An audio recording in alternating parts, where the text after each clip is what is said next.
Good morning, everyone. It's my real pleasure to be here today.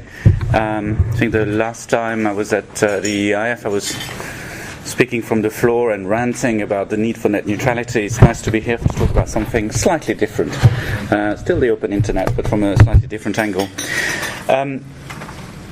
Sabine wanted us to be short. I'm almost tempted to say, look, a picture is worth more than 1,000 words, and you've got a great picture here today thanks to Center. There's a great diagram of the Internet governance ecosystem, something worth having a look at.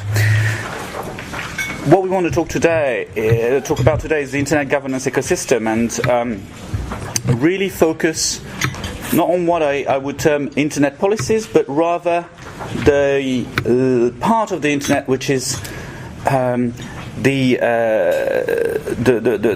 what happens under the hood of the innovation and growth engine that is the Internet. How does it work, and how does it, or how will it enable the world of connected devices that's upon us? The Internet governance ecosystem, in fact, is about the running of the core functions behind the Internet. And this functioning is actually coordinated, rather than governed, it's really coordinated by a collective of organizations and mechanisms and processes. There's no central top-down authority that decides how the Internet should be run. There's a number of organizations that are both independent and interdependent on one another. And it's unlike the Internet itself, this system was built as an open and distributed architecture, and it's open to all. Anyone could and still can contribute to the Internet's functioning. And it's the case for the IETF, for instance, the Internet Engineering Task Force, which defines norms and protocols for the Internet. It's an open forum where standards are adopted by consensus. Same for the World Wide Web Consortium, W3C, which is hosted by CERN in Switzerland, which develops web standards like web accessibility standards. And then there's a number of other actors, and one of these other actors in this ecosystem is ICANN. To contact someone else on the Internet, and I'm simplifying it, I'm saying that because I know there's a few technically savvy people in the room who will point out flaws.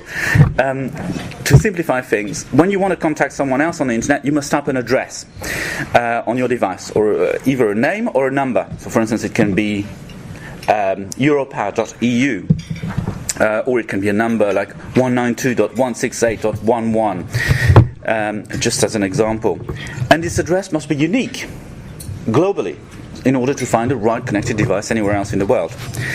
And the ICANN community, which is made up of members of the technical community, but also the business community, government, civil society, maintains and administers these unique identifiers for the Internet. Without this coordination, without ICANN community's management of the unifying system that is known as the domain name system, we wouldn't have a global and scalable Internet where it's possible to find each other anywhere in the world and without risk of confusion.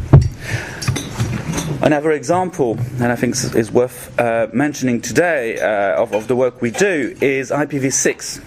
Basically, each device connected to the Internet has a unique number that helps it being recognized and found. And it was recognized quite a few years ago now, 15 or 20 years ago, that we would soon be running out of the previous version of these addresses. We just didn't have enough numbers to cope with the fact that we were soon going to have an Internet with billions of users. So we introduced IPv6, which, simply put, has more numbers and will enable the Internet to cope, frankly, with the massive rise in connected devices, machine-to-machine, etc. Worth noting here today, because actually, unfortunately, Europe lags behind, to be fair, in IPv6, especially compared to the likes of Northeast Asia. That's a real risk, because Europe's Internet infrastructure is not future-proof, and something that I hope you will all want to look at more in coming years or months. Let's do this quickly. Now, one of the defining features of many of the institutions and organizations of Internet governance is how it works.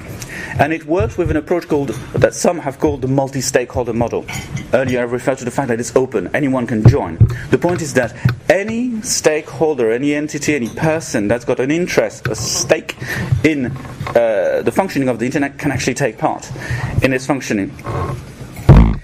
So it's open to individuals, to businesses, to NGOs, to governments, and together they initiate policy, they develop policy, they agree policy by consensus. And that's a feature, a mode of functioning that is common to pretty much all of the organizations involved in this ecosystem. And so why this model? Why did we get there? There's at least a couple of reasons. In part, it's a natural evolution on how the internet was created. Back in the 60s, something called the ARPANET was born, which was a project by University of California in Los Angeles. And there were several teams that had received a grant from the US government to work on a new type of communications network, a new resilient network. Different teams, different universities, working each on their own to develop their own system. But then the researchers at UCLA developed a concept which they thought was pretty good. But rather than forge ahead and continue on their own, they thought, let's test this concept. And they issued what was termed a request for comments, basically a concept paper that they sent to the other universities and said, can you please provide us with feedback on this concept? Thanks to the feedback from the other universities, they improved the concept, then little by little this evolved into the ARPANET and then the internet that we know today. And this collaborative way of working continues to today. It's basically engineers, scientists, techies that have decided, well, we'd better work together so that actually we have a good technology that we can all work with. And that's as best as we can because we bring in all the relevant expertise. That's one of the reasons why organically we've grown to have institutions which are open and which gather all sorts of stakeholders, because as this ARPANET and internet grew, well, some governments took a look, researchers from outside the US got involved, people from academia got involved, etc., and all the stakeholders came around the table. That's what we still have today.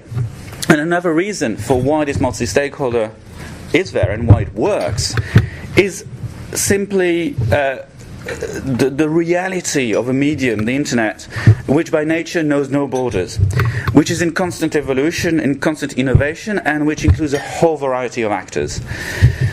And in order to agree on procedures which must be necessarily taken at a global level, the traditional system of governance just among governments is limited, frankly, because their powers stop at physical borders of jurisdiction, and it's just not sufficient, not appropriate. And a new type of cooperation at a global level, a new agora, or a new forum, if you will, is necessary to complement the traditional systems and respond to those new transnational challenges that are posed by the internet and new technologies. And that allows for a process of defining policies focused on consensus and on community. And each stakeholder can bring their expertise, their perspectives in order to develop policies that are both more refined and more efficient, that are devised from the bottom up by all stakeholders according to subsidiarity and inclusion. So this is a flexible and a robust approach at the same time, which is based around problem solving, really. And inspired by a techie way of thinking about things. And that's really what's enabled us the growth, the scalability of the internet over years, and its stability and security without any failure of the underlying functions over the past 20 or even 40 years, which is quite remarkable when you think about it. When ICANN was created in 1998, there were 150 million users. We're on our way to having 4 billion users. We've gone over the 3 billion mark in the middle of last year. The internet has always worked during all that time. It's scaled up. And we very much hope we can cope. And we think that the system in place can cope for the next 20 years, precisely because it's flexible, precisely because it brings in all the relevant stakeholders to make it work better.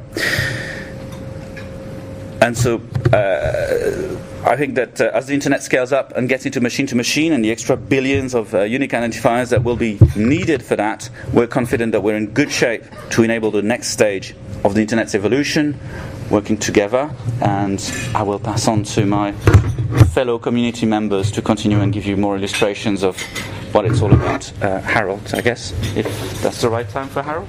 Thank you very much.